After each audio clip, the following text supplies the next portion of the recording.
Hey everybody. So, this is just an update video. I'm going to do an update on my Aquascape tank later in the week. I know it's been more than 3 weeks. I know I said I'd get it out in about 3 weeks to test the light out, but I've just been very busy with school and whatnot, so I haven't been able to do that yet. But it is coming out later this week. So, you're going to see this video for right now, and it's kind of an update on what's going on and what I'm hoping to do next. So, if you've looked at my other videos, you can see that I've added some crypt plants. I got some Flourish, oh shoot, what's the name? I don't remember the name. Some kind of Seachem Flourish glue. I think that might actually be its name, Flourish glue. But it's glue, obviously. It's just pretty much super glue that you can use to glue your plants on things like driftwood, rocks. As you can see, I have this crypt plant here on this rock, and then these here on this driftwood. And they're fairly new. They've only been in this tank for about a week now. This one actually was in a better place, but it came up, so I re-glued it. And you can see one thing with the glue is it leaves a kind of unattractive white residue once it hardens. So that's kind of annoying. I might reposition that. We'll see what happens.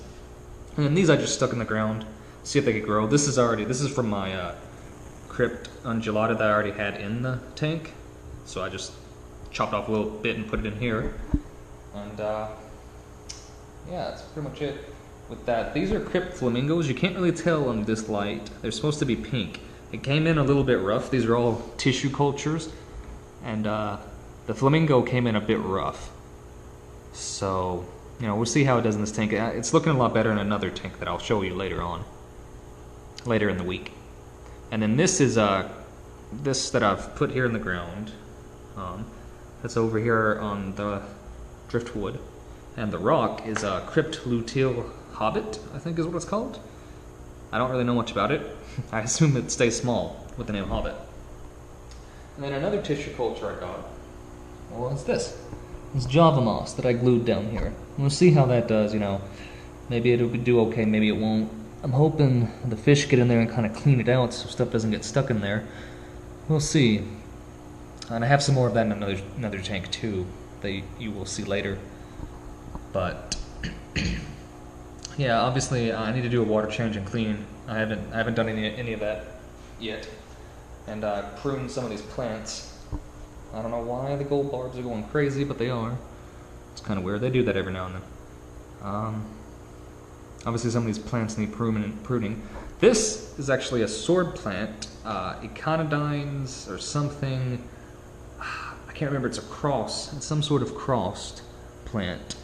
And the small leaves are how it's supposed to grow in water, from what I understand. These are the old immersed growth, and this is the submerged growth. And as you can see, every time it adds a new leaf on the bottom, one of the immersed ones starts dying. So I'm going to have to clip that off. I'll keep the other ones on for a little bit longer, because they seem to be viable, but at some point it will lose all of these tall leaves.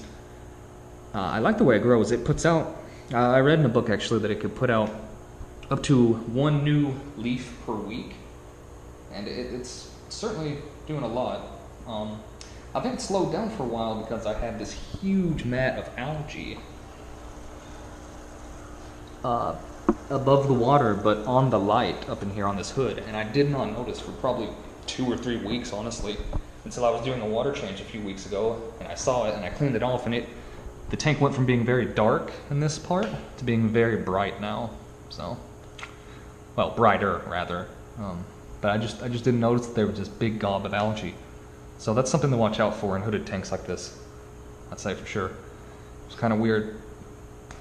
Also, with the growth on this sword plant, if it looks like the new growth is brown or rusty brown, it's because it is.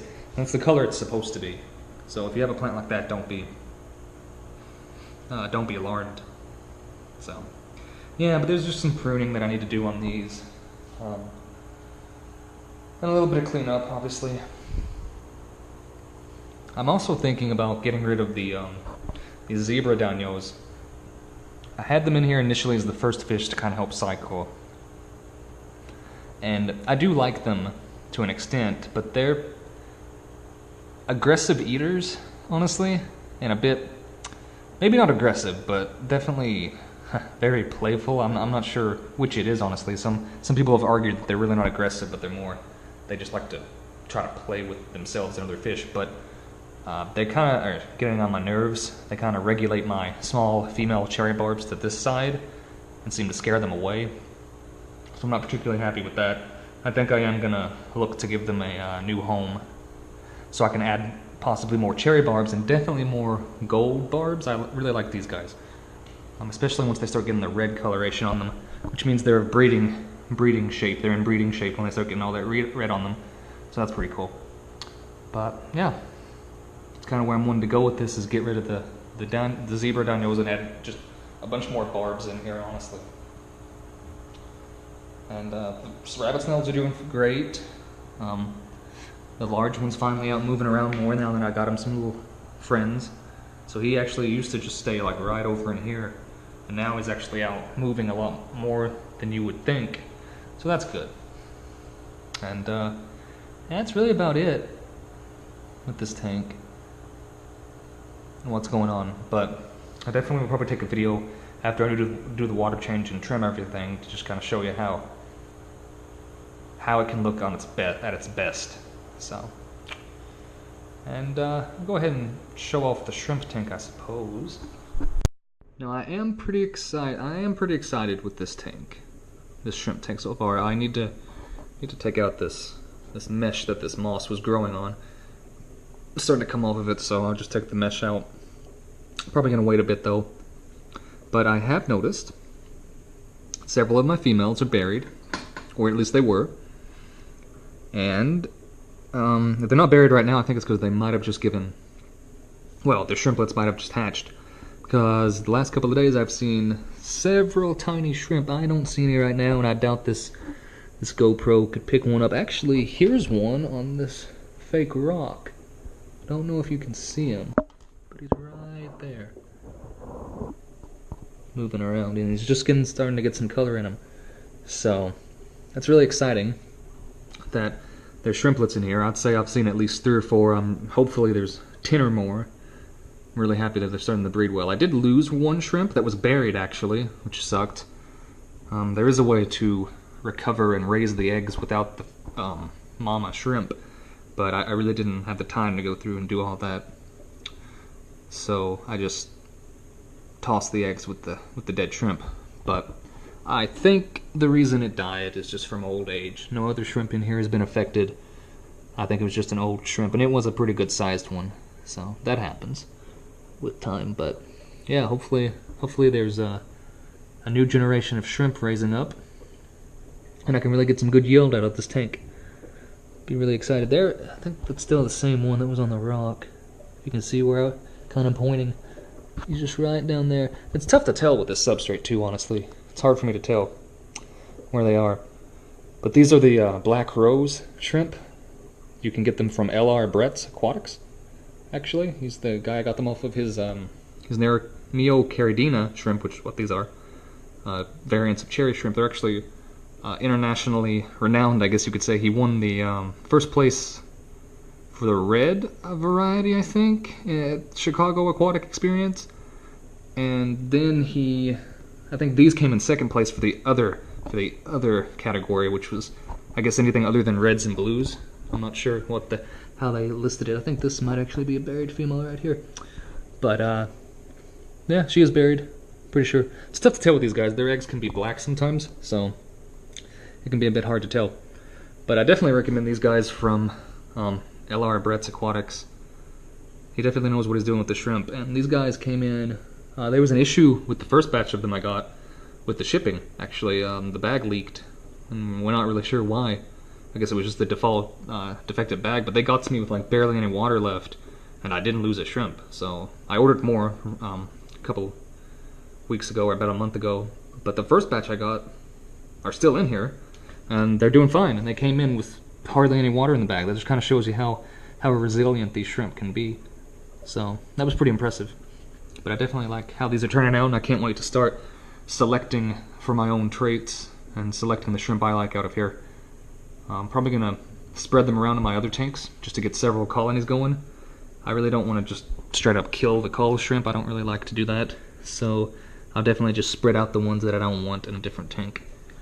But yeah, that's where this is going. I'm probably, at some point, I have a 10-gallon tank that I'm going to move in. And at some point I'm going to start breeding the dwarf crayfish. I really love the dwarf crayfish. I like them more than shrimp, honestly. And I like keeping them there. They're fun little guys. So I'm going to start trying to get them to breed and start seeing what I can do with crayfish lines. I think I can do some pretty cool things with it, hopefully. But it might be a little bit before I get the 10-gallon set up. I'm super swamped with school right now. This is like the freest week I have for 2 or 3 weeks, so, you know. But that's the name of the game. Let's see, what else? Oh yeah, and I am thinking about getting maybe some Endlers, guppies, some small nano fish to put maybe in this tank, seeing how well, we'll see how the shrimp do before I want to put anything in here that might eat them. But definitely if I move the 10-gallon, I will put like guppies or Endlers in it, and probably the crayfish. The crayfish, they won't be preyed upon. Their young might be, but even that I'm not sure. We'll see how that goes, but I am looking to get some nano fish, preferably Endlers or guppies, because I really like how people start breeding their own lines of them, and I really like to get into that. So that's about it for the shrimp tank. I think that there's actually a couple little shrimp. This guy, and then there's one behind the rock that you can't see. So yeah, super excited that they're breeding. Super excited. Well, that's it for now. Just thought I'd show this. Here's a bunch of the shrimp crowded around. A bunch of the adult shrimp. It's not all of them though. Crowded around, and a piece of an algae wafer I threw in. So hopefully we can get a good look at all of them. And see, they're, for the most part, they're pretty solid black, or at least under natural light. You shine a light on them, some of them are more of a blue or even a brown hue to them, but I think they're pretty attractive shrimp overall. Obviously, like most cherries, or varieties of cherries, the females are going to be darker colored. From what I've noticed, at least, a lot of the females are more darker colored. But a lot of the males also have good coloration. But every now and then you get a male that isn't very heavily colored. So, just a bit of them pigging out.